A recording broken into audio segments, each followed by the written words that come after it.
Hello and welcome to another Construction Toy Dude episode. Today we are looking at LEGO set 76060. It is Doctor Strange's Sanctum Sanctorum. It contains 358 pieces and dates from way back in dim distant 2016, possibly the worst year I have ever lived through. Anyway, let's look at this set in more detail. As you have noticed, this set is already put together. So this isn't a proper review because this is not actually my set. It belongs to Mrs. Construction Toy Dude. So we shall be looking at the features and how it's put together. Just a general showcase today rather than an actual review. This set was released to tie in with the Marvel film Doctor Strange. It centres around Dr. Stephen Strange, here we are, played by Benedict Cumberbatch. He is a surgeon, a very talented one, who is injured in a car accident, loses the fine motor use of his hands, and in a bid to cure himself, he goes to Nepal, seeking out the Ancient One, played by... In fact, it was the Ancient One played by, I think it was Tilda Swinton, I could be wrong. Anyway, she is an immortal being who can bend time and space and utilise mystical powers.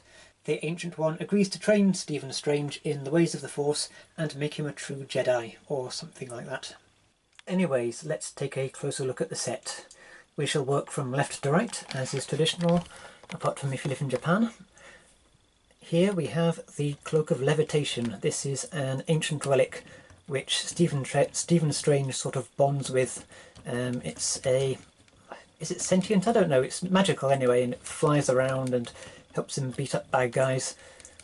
As you can see, you can make it fly. Whee! Underneath there is a treasure chest, inside of which there is a key and a gem. On the floor we have some letters. These are tiles. Unfortunately, these are stickers rather than prints. Then we have a bookshelf, various items on it. Behind, in the middle, there's this window formed of sort of blade pieces to give the bars. There's a table with two candles, more letters, which interestingly one has Stark Industries printed on it. Well, again I say print, it's a sticker. To the right of the window is a second bookcase with a wee skull there, bottle on the top. On the floor there are two maps. These are actually prints. One is a pirate map, and I think this one was originally in Lord of the Rings sets. I could be wrong. Two other documents, which are stickers and tiles. And on the far right, there is this extra-dimensional beastie bursting through a portal to attack Earth. Because Stephen Strange and the Ancient One, etc., are all there to protect the Earth against interdimensional bogeymen. Let's turn the set around. On the other side of the extra-dimensional beastie we have this wheel and Technic cogs. Turn the wheel and that makes the tentacles of the beastie flail around. And the centre turned as well, so it looks like it's trying to attack people. We have these pieces here which control the clear bars on the other side of the set. I'll show you what they are for later.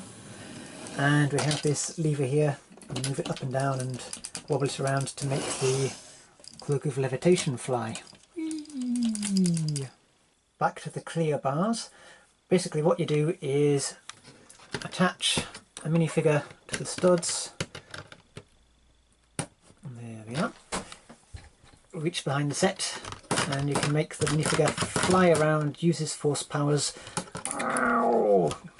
We're going to beat you, beastie. You're not going to take over Earth. Oh! Oh, malfunction, malfunction, malfunction. Oh dear. I think something's gone quite wrong.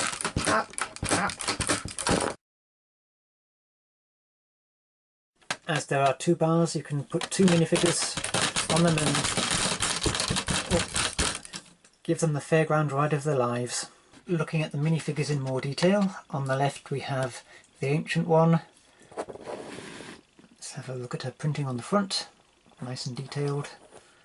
and on the back she has torso printing, nothing on the legs, but the rear of the head has these lines. I think they're tattoos in the film.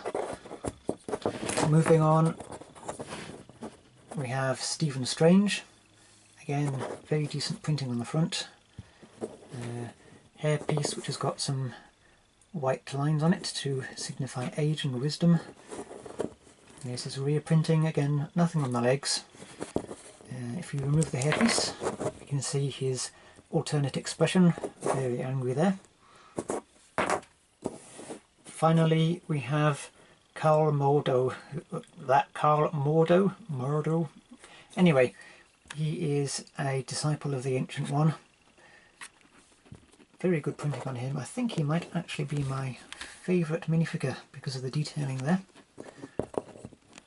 On the back, again, on the back we have some more detailed printing. I think he has an alternate expression. Yes, he does. There we go. Again, he looks very angry, which he is by the end of the film. Very angry indeed. Anyway, to learn more about that, you actually have to go and see the film. Giving the figure their accessories, the Ancient One has two fan pieces which he holds on to. Try and get you to have a look at the detailed printing on them. That's very cool. These are to signify her using her powers to bend space and time and all that jazz. Stephen Strange has two parabolic dishes which he holds from the rear using wee clear pieces. These are to signify his powers and working all sorts of oogie boogie magic. Carl Mordo has to make do with a plain staff. Yeah, that's a bit of a bummer, isn't it? When the other two have magic powers, you've just got a big stick. Of course, you can put the Cloak of Levitation on Stephen Strange, and this gives him the power of flight. Let's have another look at the Squid of Doom here. There are printed circular pieces here which look like eyes. It's got teeth at the centre, and 4 long tentacles turn when you operate the wheel at the back. Down the bottom here is a large sticker which is to represent a portal or a summoning spell or something like that. Interestingly, this never actually appeared in the movie.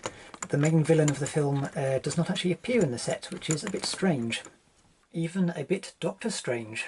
So if you put Mordo in the tentacles, turn the wheel, whoop, it knocks him over.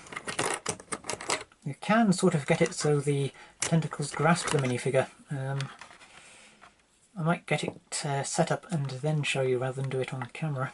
There we go. Now Doctor Strange and the Ancient One have to go and save him. Mrs. Construction Toy Dude really enjoyed the Doctor Strange film and was very keen on getting this set.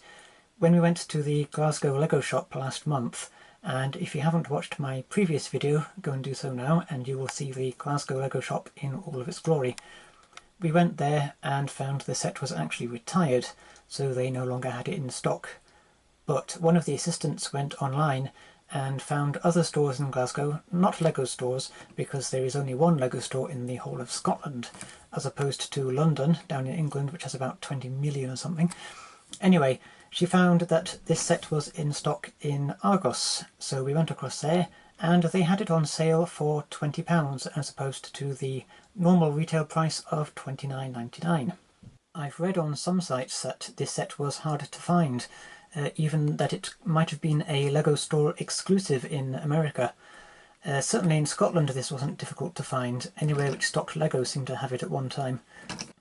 So if you're a fan of Doctor Strange the comics or Doctor Strange the film, yes, I recommend getting this set. It's pretty decent. Hang on, what's going on? Ah, you fools! You've opened a portal which has let in a load of Shopkins! Quick, run!